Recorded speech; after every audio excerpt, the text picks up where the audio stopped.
Welcome to the Life's Best Medicine podcast, where we are finding hope and healing one episode at a time. No appointment needed, no rubber gloves, and no coping. Just a healthy dose of life lessons to help equip you for this wild journey we call life.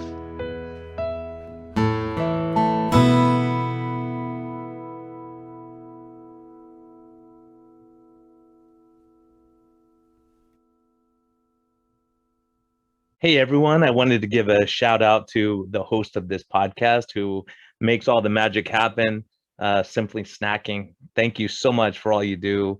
I know you're sponsoring the Low Carb USA conference, and hopefully we'll get some snacks there. But really, just thank you for always being supportive and helping out the podcast and helping us to get the message out. So everyone, go buy Simply Snacking. This is a great company.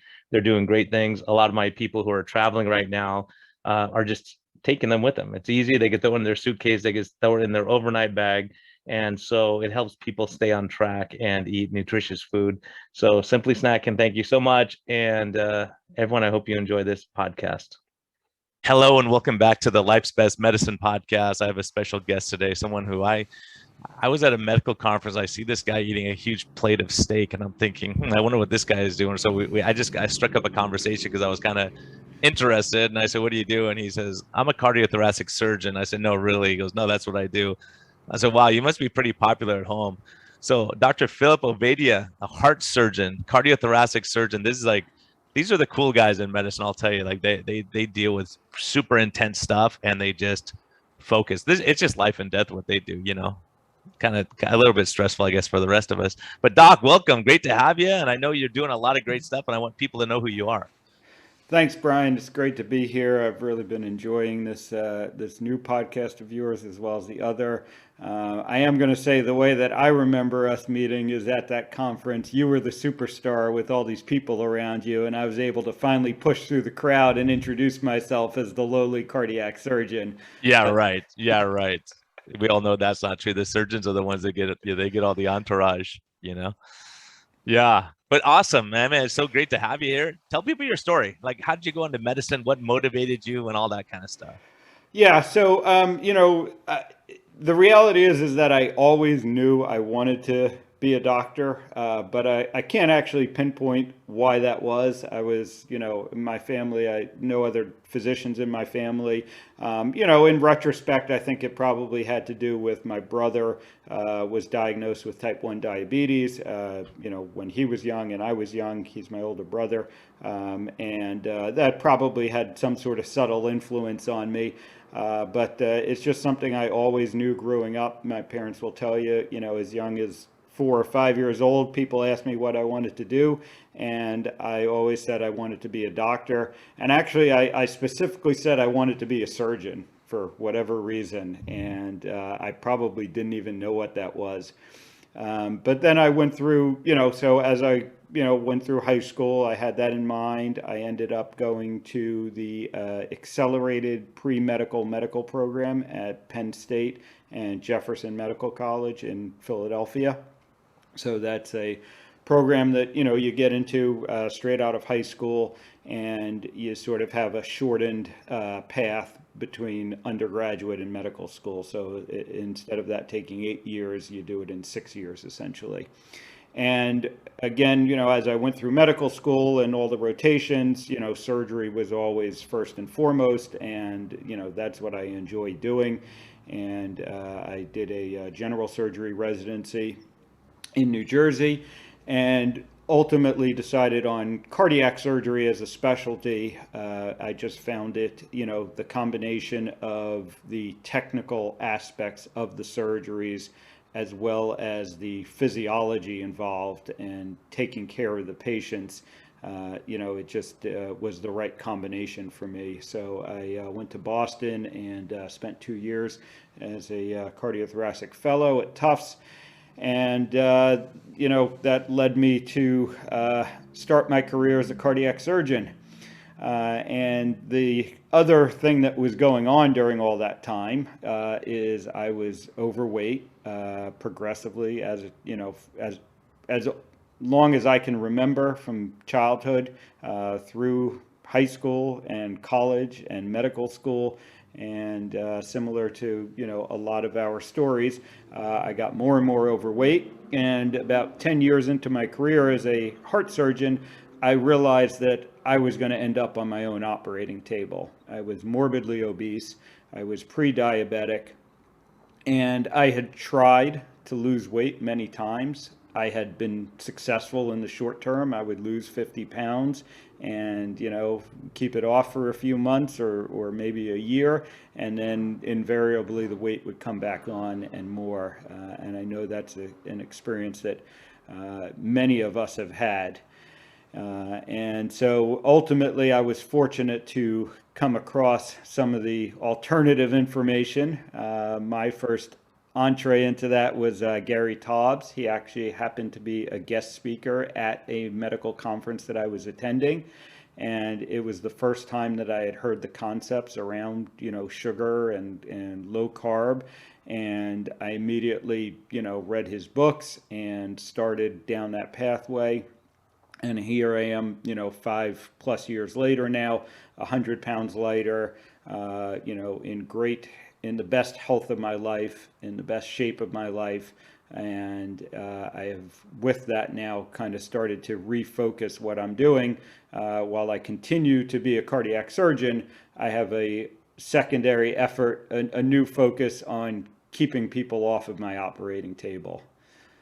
Yeah, it's pretty awesome. I think of you like Gary Fettke. These guys are like, hurts your business to help people, right? If you prevent, but we went into medicine to help prevent disasters rather than you having to go in and fix all the vessels.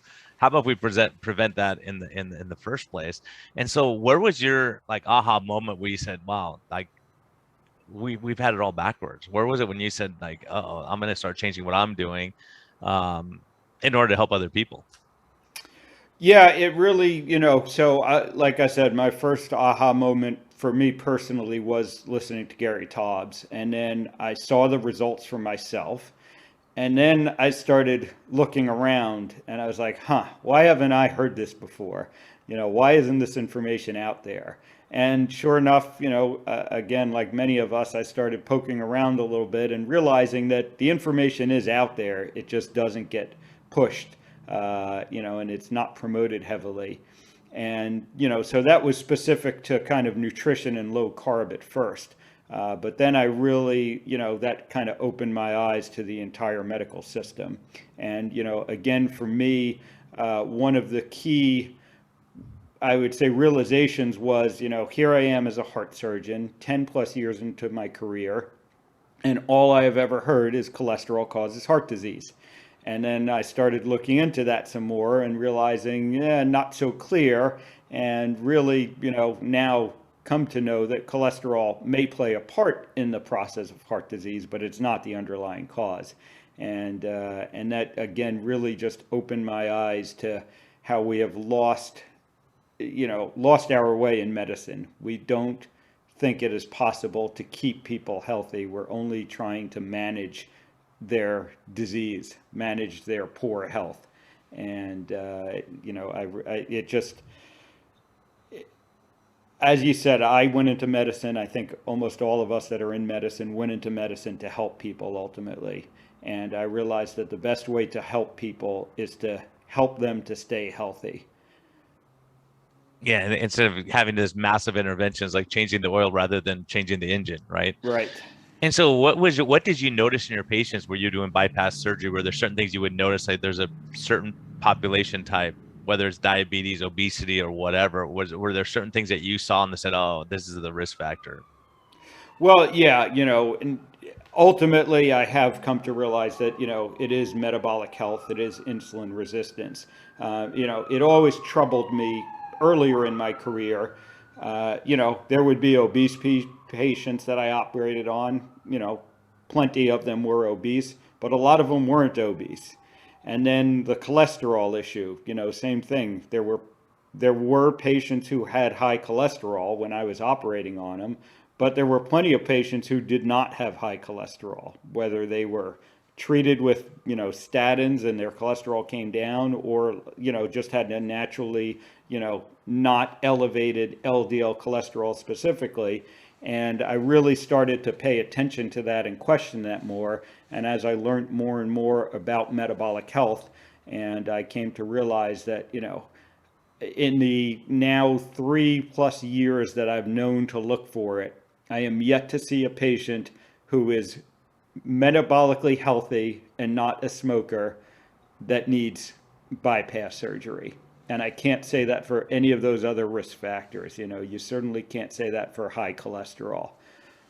I think that's a huge statement right there. I mean, that is pretty amazing. And that's what I went back to, when I heard Ivor Cummins talking about coronary calcium score and high insulin levels. And I went back to my practice and I looked at everyone who had a coronary bypass grafting or multiple stents, and all of them had high insulin. Not all of them had diabetes, but they had high insulin, which was my trigger. And then I would look at their triglycerides being really high, the HDL being really low. LDL may have looked okay, and they all had coronary disease. So I was observing the same thing from the medicine perspective, and you're seeing it intraoperatively, surgically.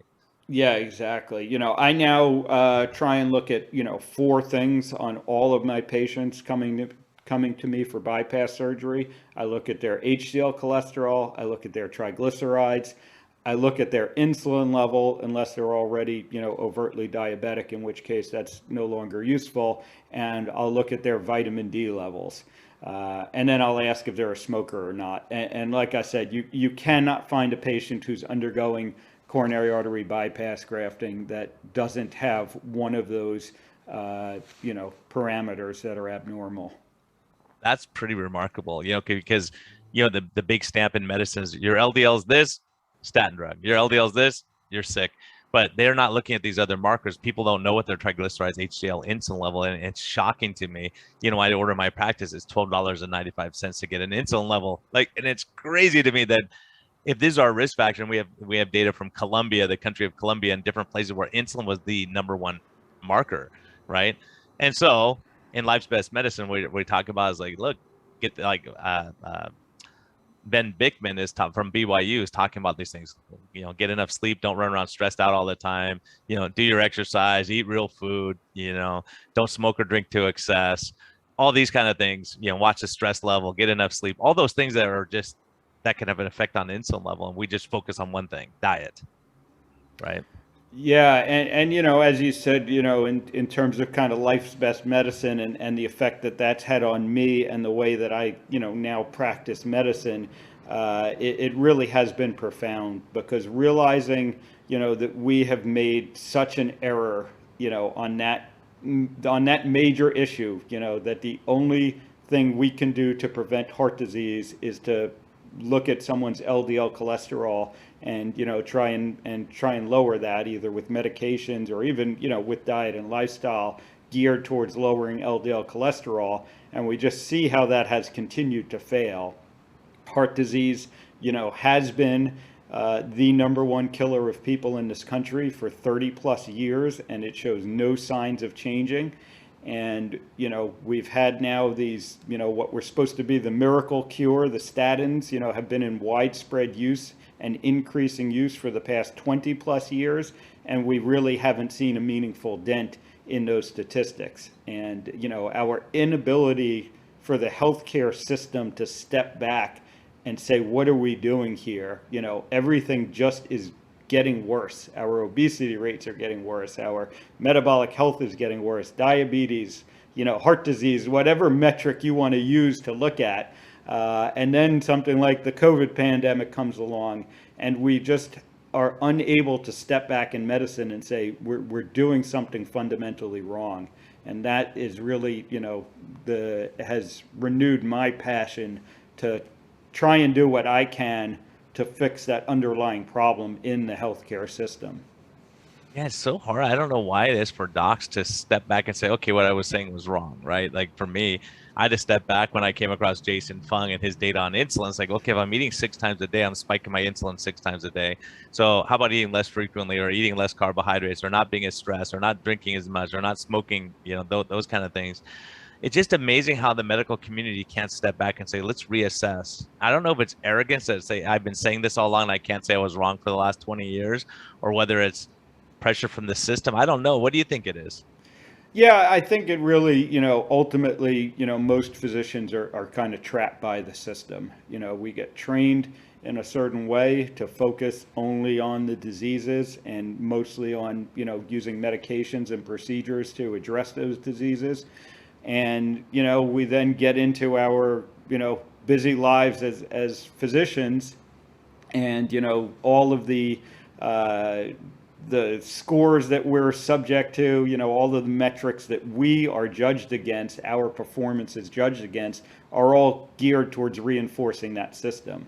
So it really does take, a big effort to try and get outside of that system or try and counteract that system. But it also takes, a pretty significant internal, inner kind of mental, you got to have the right mindset to be able to admit that you were wrong, and, that you're going to try something else because what you're doing is not working. And I think it's just unfortunate that most physicians aren't able to do that, for many reasons. It's partially the system's fault, but a lot of it is, our, fault as physicians. Yeah, and I think that's what happens. We see something and we say, okay, we're going to double down more. We're going to, now you see cardiologists saying, I'm going to get that LDL less than 50. They're not looking at anything else except that number, and they see all the other stuff get screwed up, because we could feed people cookies and lower their LDL, right? Some of these people who are low carb, keto, and carnivores, that, we can manipulate those numbers however we want to do it. But I think it's realizing, okay, what is the energy model? How's the body working? How is it using this energy? Yeah, that's exactly it. And again, being able to be open to that idea, which came from, largely outside of medicine, guys like Dave Feldman and guys like Ivor Cummins. And, again, I think one of the big mistakes we make in the healthcare system, as physicians, is we're not willing to listen to those outside voices. I had gone to one of the low carb meetings prior to the one that we met at in Houston, and Ivor Cummins was there and Dave Feldman was there, and I was, it was eye-opening to hear what these guys were saying. And I went up to them and told both of them, I learned more about heart disease from an engineer and a computer scientist, than I did in medical school and 10 plus years as a cardiac surgeon. And that says something about the system. And it also, like I said, it says something about the individual physicians, whether or not they're willing to listen to these other voices. And that's what's awesome about you two and so many others, is that those two guys that you mentioned are engineers. They're not even doctors. They have nothing to do with medicine, but they saw the problem. They said, let's think differently about this. Let's apply some other model. And it's about critical thinking, not just memorizing. People say you go to memorization school rather than medical school. And I think that's a problem, where you can't say, well, this isn't working, guys. Maybe we need to step back and reassess. And when you do that, they say you're nutty and you're fringe because you're not seeing it like everyone else is. But the problem's getting worse. Like you said, heart disease gets worse and worse every year, and we're having more deaths, more metabolic sickness. So we start focusing more on metabolic health, like Dr. Kraft was talking about, and all these people that Ivor is talking about. He went back and looked at the old literature and started figuring things out. Yeah, and that's another aspect of it that's really been eye-opening to me, because people will say, oh, this is a fad diet or a fad concept. And then you go back and you see, doctors, the experts of the time from, 50 and 100 years ago talking about these same concepts. And you realize that, it's not a fad. There is plenty of data to support all this. It's just that, that data has gotten, overwhelmed by the data from, the more recent data that's, now heavily influenced by other forces, quite frankly. I mean, the pharmaceutical industry has a large impact on the type of research that gets done and the research that gets published. So, you can say, okay, you need to rely on the data, on the literature, but you also have to realize where that literature is coming from these days. And then And where the education comes from, all the exactly, the grand rounds are exactly. all paid for by pharma, and so there's a conflict of interest. It's really a tough one to step outside of, and that's why I had to leave the insurance model and do my own thing too, because I said I just can't do it anymore. If I can't help people, and I just got to do what they tell me to do, and it doesn't make sense, and I'm penalized if I don't do those things. And they say if you're diabetic, your LDL has to be less than 100, but they never say, hey, let's work on. They go, oh, you can talk about exercise and lifestyle, but they're not going to do that. So just give them a drug, right? We just sell people out so quickly. Yeah, that's exactly it. And I think, ultimately, what you've been so good at doing, and, what others are so good at doing is, that message of hope. We're able to actually give people hope now. And before, we never really gave people hope. I could say, yeah, I could do this, and, you're going to live a little longer, and, you're not going to die of the heart attack today. But, I really knew that I wasn't changing the ultimate course, and it was still headed down a bad path. And now we have these tools that we can really go to the patients. And, again, I try more and more to get to the patients before they're coming to me as a heart surgeon, but I can go to them and say, we can truly change your course. We can change, the future here. It's not inevitable that you have to spend the last 20 of your years, debilitated and on multiple medications and in and out of the hospital all the time, or in nursing homes. We can be healthy for the vast majority of our lifespan. And I think giving people that hope is the most powerful thing that we can do. Yeah, I think hope is a critical thing. That's what Dr. Unwin and so many of these great people who came before us, they were talking about hope. Give them hope. When you see someone else come off meds or prevent heart, and the crazy thing about what we do, well, not what you do as your main profession, but we don't get all the glory because you don't know what would have went wrong. You don't know that you would have these amputations, diabetes complications, and dialysis and dementia and all that stuff if we prevent it. What you do as a heart surgeon is you can go in and fix the problem right now. You save lives right now. They're dying, and you save it. You fix their heart valves. You fix all these big things. So, there's something to that of knowing right now I'm making a difference instead of saying, okay, now I got to invest for the next 30 years to really make a huge difference. Like they won't see the fruit of your labor for a long time. But right now, what you do as a surgeon is you fix it acutely. Yeah, exactly. And, again, I feel blessed every day, and I'm fortunate every day that I can do that, for the people that need it. But ultimately, individually, I would rather help people not need it. And on a societal level, if we are going to, quite frankly, be able to survive all of this, because we are literally, our society is collapsing under its own weight, literally and figuratively. The direct cost of managing diabetes in this country is bankrupting the country. And it's not just in the US, it's a worldwide phenomena. And if we don't do something about that on the societal level, we really have no future as a society. So Yeah, Medicare's collapsing, and it's a disaster coming. And I know you make a lot more per hour than I do as a primary care doc, right? So paying these guys to have to do these heroic interventions and dialysis and all these crazy things. I remember when I was in training, first of all, I didn't belong in the operating room, man. I didn't like the idea I couldn't touch stuff and lean on things and contaminate all the fields and all the crazy. Like it's a lot.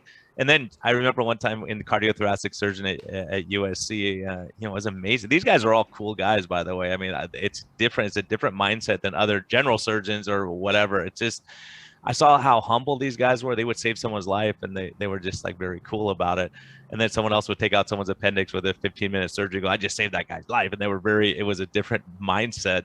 But I remember standing there one day thinking, oh my gosh, man, it's like counting the sponges and counting. There's a lot of tediousness to what you do too, of like, having one bleed that you can't stop and you just keep saying you're trying to find it. And it's just, trying to pack it. I mean, to me, that is so stressful. Like having someone's life in your hands acutely, as opposed to like, okay, here, take this medicine type thing. I mean, there's something, where do you find your strength to do that? A surgeon's life is not easy. You're called in on traumas and emergencies and all that kind of stuff also. Yeah, it's, I guess I've always, sort of been blessed with that sort of inner peace. I can remain calm, in stressful situations.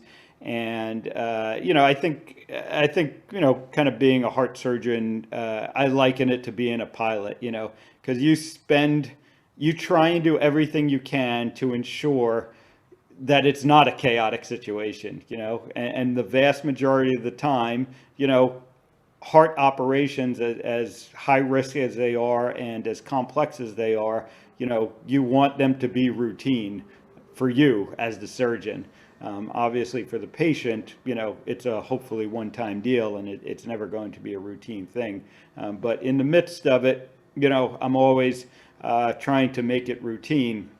But you do have to have that capacity that, if you're Sully trying to land on the river there, or if something's going wrong, in the middle of surgery, I've never found it useful to be, to lose your cool and start yelling. And some surgeons, unfortunately, they do, and things can get pretty, out of hand quickly in an operating room. And my tact has always been to try and remain calm and just, do what needs to be done. And this is the next step that we need to take to get to where we are. And as chaotic as that may seem from the outside, I just always try and sort of keep it calm on the inside and just do what needs to be done. Yeah, because you're the captain, and if you start panicking, everyone else around you panics. Exactly.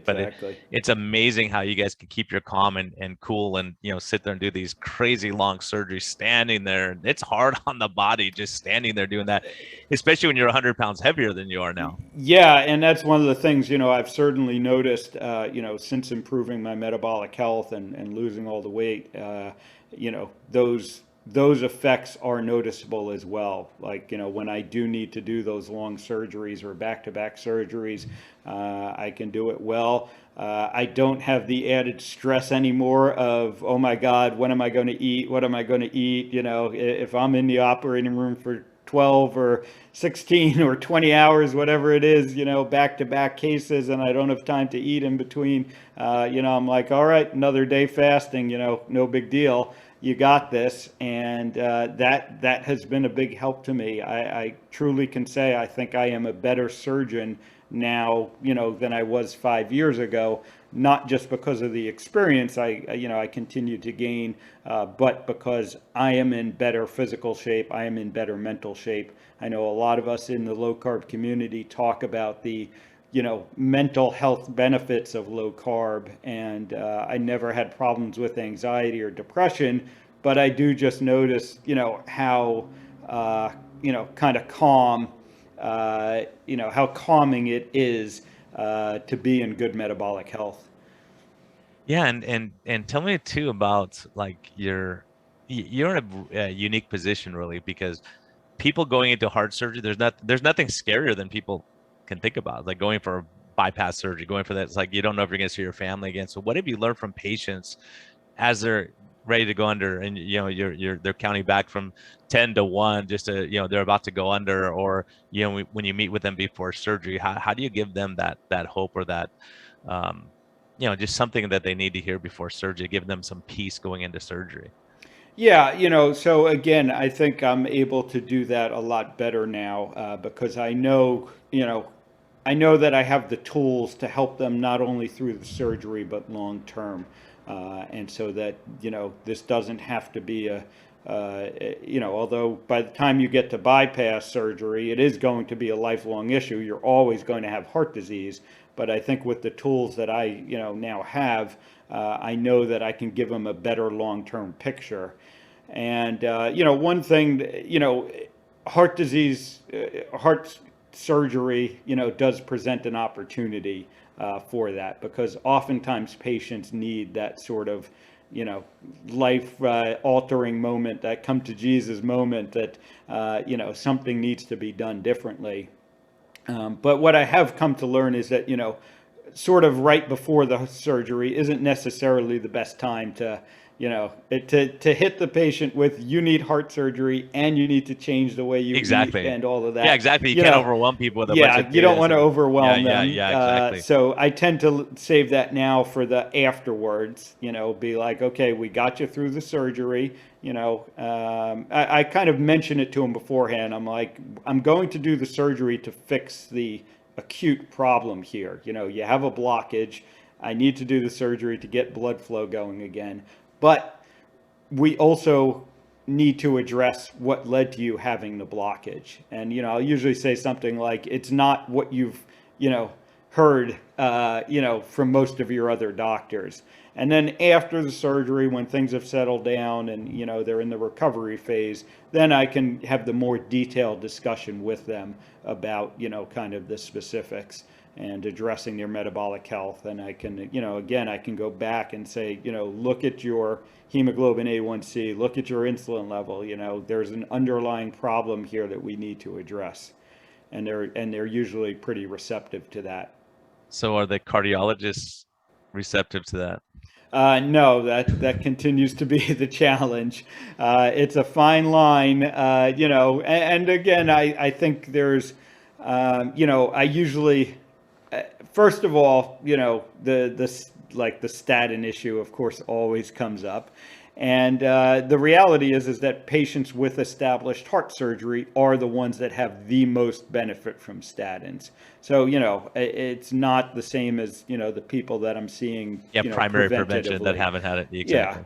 But, I still have that discussion with them. And, but the dietary aspect, telling them forget the low fat stuff. And, look more at, a metabolically healthy diet. And I frame it in such a way, I tend to say a whole real food diet, is my primary kind of thing that I talk about. I don't say carnivore, I don't say keto, I don't say any of this. I just say a whole real food diet. And most patients, are pretty receptive to that. And when you frame it that way, you usually don't get as much pushback. Exactly. And that's the thing is the cardiologists we've had discussions about, because I'm looking at this insulin through the roof, A1C through the roof. We got to address that. We got to fix that. Right. So all I'm saying is, look, if you want to have salmon every day, have salmon, have mackerel, have whatever you're going to have. But let's get rid of the bread, the pasta, the rice, and all this other stuff that's spiking that insulin like crazy, And so generally, then the cardiologist will be more receptive. But I think it's just such a hard mindset, because I was like, well, look, if I take away the roll and all the other stuff, the mashed potatoes and the French fries, like, is it dangerous all of a sudden when we take those things away, when we eat just the other part of it? Yeah, and again, when you frame it that way, people usually get it. And again, I think patients largely are looking for this help because, the perception that we have as physicians has always been that, the reason that a low-fat diet doesn't work is because no one listens to it. But the reality is, the patients know that they have been following the advice, and it's not working. I just say to them, look, you have followed this advice, you've taken the medications that you've been told to take, and here you are, having had heart surgery. So there must be something else that we need to try. And then I, kind of bring up the concepts of, paying attention to the, specifically to the metabolic health parameters and lowering your processed carbohydrate intake and eliminating all the fake oils and the vegetable and seed oils and just get back to eating whole real food. And I find that patients are usually receptive to that. Yeah, that's great. That's great. That's great advice. And you have a captive audience there too, who's scared and they're willing to make changes at this point. They go, I don't need soda that bad to get back on your table. Right. And that's one of the things you brought up that made me think too, was when you said you thought you would end up on someone else's operating table because you were out of control too, and you didn't know what to do. And I was in the same boat. My mom's side of the family decimated at young ages, I'm probably the longest living out of those guys with heart disease and but they were drinking soda all day and smoking and drinking and partying. And you start realizing, man, I'm going to be going down that same road if I'm not careful, And so when you have the power and you see that you can change, it gives you it gives you a new piece of not worrying like someday I'm going to be shooting insulin or I'm going to be on the operating table. I mean, obviously things can go wrong, but you try to do whatever you can to prevent that. Yeah, exactly. And, and that's something else that I explain to patients is, none of this, no one can make you guarantees. And, unfortunately, a lot of times in medicine, we make it sound like, again, going back to the statin issue, it's often framed as just take this medication and you will not have a heart attack. You will not have heart disease. And the statistics are very clear that that's not the case. None of these things are 100%. And even, what you and I are telling patients, we know is not 100% guarantee that you're not going to have any of these issues. But I think it gives you, I am comfortable in the, with the data that I have in front of me, that I think it's the best approach to trying to accomplish what what we want to accomplish. And I think we may come to I think we may get some consensus at some point, because they're not mutually exclusive necessarily, but we do know that people who go on statin drugs, their insulin levels will rise, their sugar A1C can rise, and it's because of it's blocking one of those steps of LDL cholesterol, and the sugar's building up in the system. So it's like saying, hey, if you want to put them on a statin drug, cool, but let's try to get the processed food, carbs, seed oils, all those things that you mentioned under control, and see what happens from a metabolic standpoint. Yeah, exactly. And I think, I think that's been one of the other major changes, kind of in my mindset, in the way that I approach patients. I am a lot more thoughtful about the risks and the benefits. It's ironic. First day of surgery school, you learn how to go, get consent from a patient. And we're always told, you got to explain the risks and you got to explain the benefits. And, you give them this form to sign, and you put it in your note in the electronic record. But, in the end, we know that we're really not, or at least, most of us don't do a very good job about really explaining the risks and benefits of these things. And, I think it goes for both medical treatments and surgical treatments. But now I really do try to be a lot more mindful about that. And I try to really think about, these things like, statins, what is the benefit, truly to this patient? What is the risk? And even, heart surgery. So, I don't tell patients they need to have heart surgery. It may be, 100 out of 100, doctors are going to agree that a patient needs heart surgery in a certain situation, but ultimately it's the patient's decision. And my role is not to tell them they need heart surgery. My role is to sit with them and say, listen, this is, the problem you have. These are the options for dealing with it. This is kind of what the data shows. This is my feeling, that you are going to benefit from having heart surgery. But ultimately, if that patient says, I do not want heart surgery, and some of them do for whatever reason, I don't see it as my role to convince them to have heart surgery. My role is to support them and say, okay, if you don't want heart surgery, then let's figure out what is going to work for you, what your goals are, because, that oftentimes comes into it. We don't enough listen to patients as to what they want to accomplish with their lives. Yeah, and that's a good doctor, man. That's the whole point, is that's what we're called to do, is risk and benefits. If I just tell you all the flowery part, not like what could go wrong, it is and then giving them an expectation, go, look, here's your recovery time after surgery. Here's what to expect. So they know if it's taken a while, like after you do an aortic valve, it's going to take a while till they feel well, because your body, it's a trauma to the body and getting everything to function right again. So a lot of people think, oh, something's wrong. But you realize it takes time. You're not going to feel great in a 3 days. It's going to take a little while to recover from this big surgery, Yeah. We need to get back to, that's another fundamental kind of concept that we've gotten too far away from in medicine. We think that our role as physicians is to tell the patients what's best for them. And it never was, and it still isn't. Our role is to partner with them. Our role is to educate them and to help them make the right decision for themselves. Yeah, and I think that's, while we're talking about that, tell me about your book, man. Tell me what's your gist of the book? What was your inspiration for writing it, and who's it? Who are you? Who's your audience? Yeah, so the book is called Stay Off My Operating Table, and it really comes from everything we've been discussing here. I want to get this information. I can only see so many patients personally.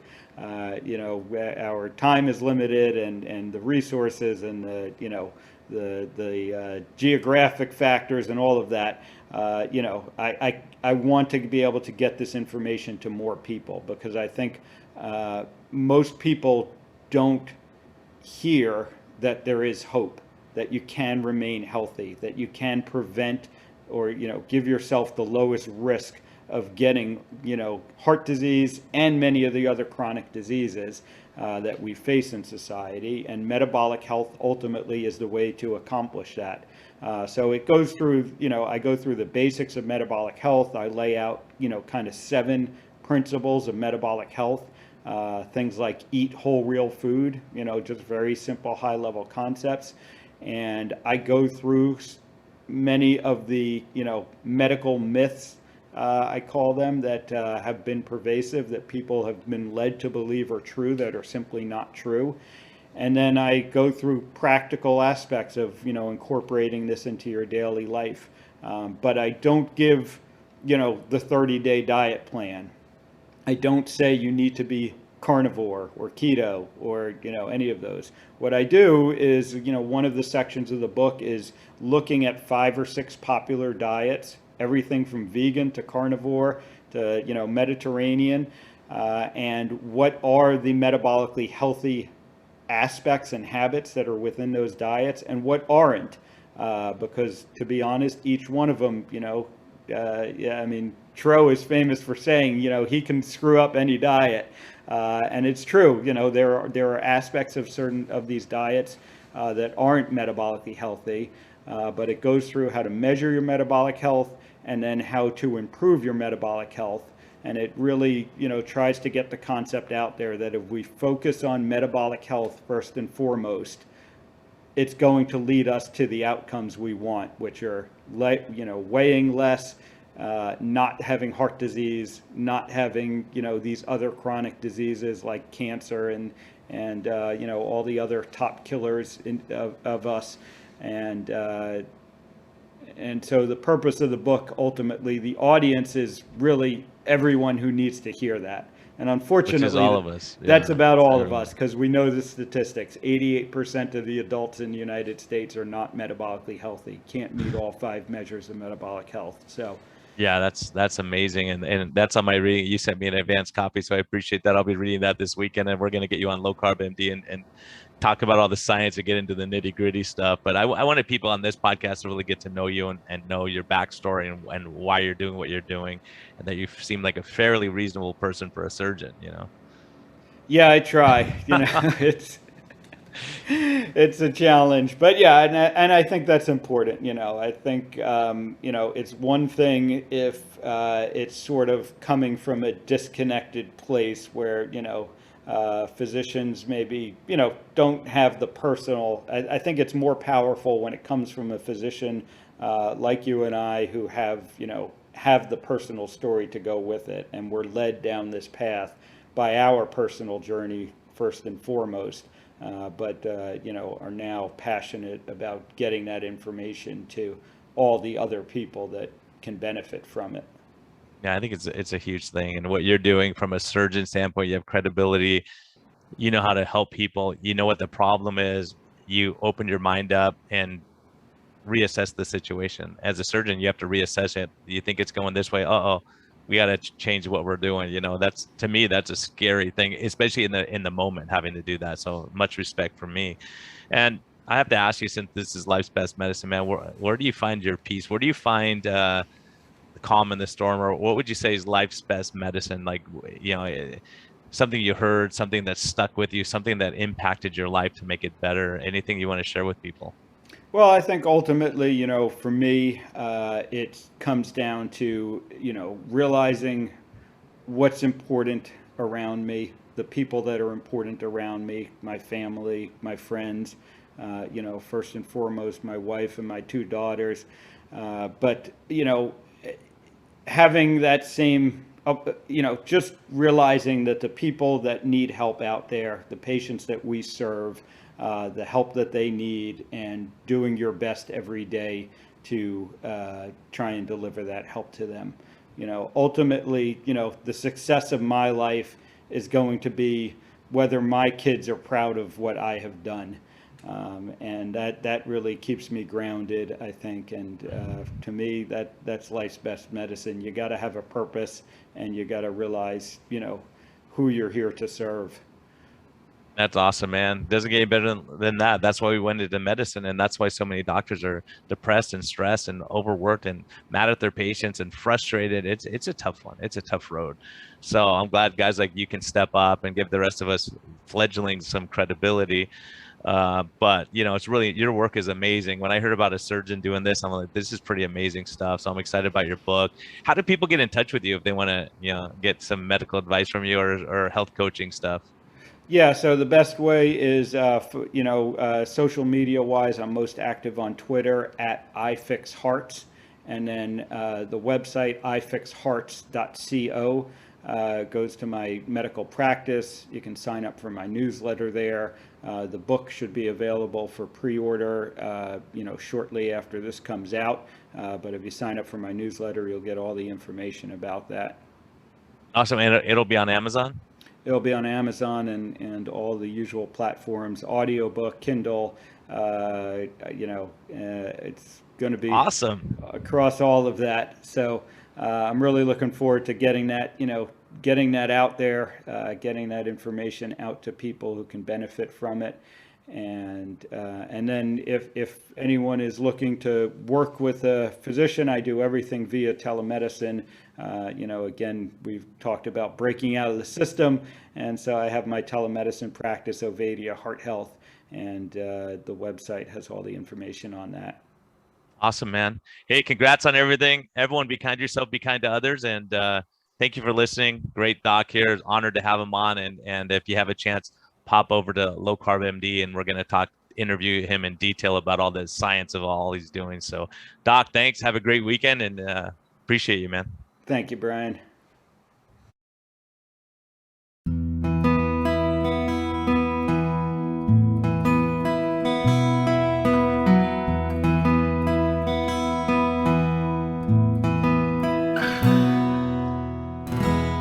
Thank you for listening to this episode.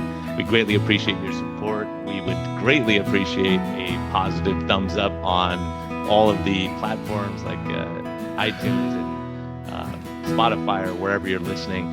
And we just thank you for our Patreon supporters. We greatly appreciate your help in getting this message out. We think there's a lot of important information, and hopefully this helps you. Have a great day, and thank you for listening, and thank you for your support.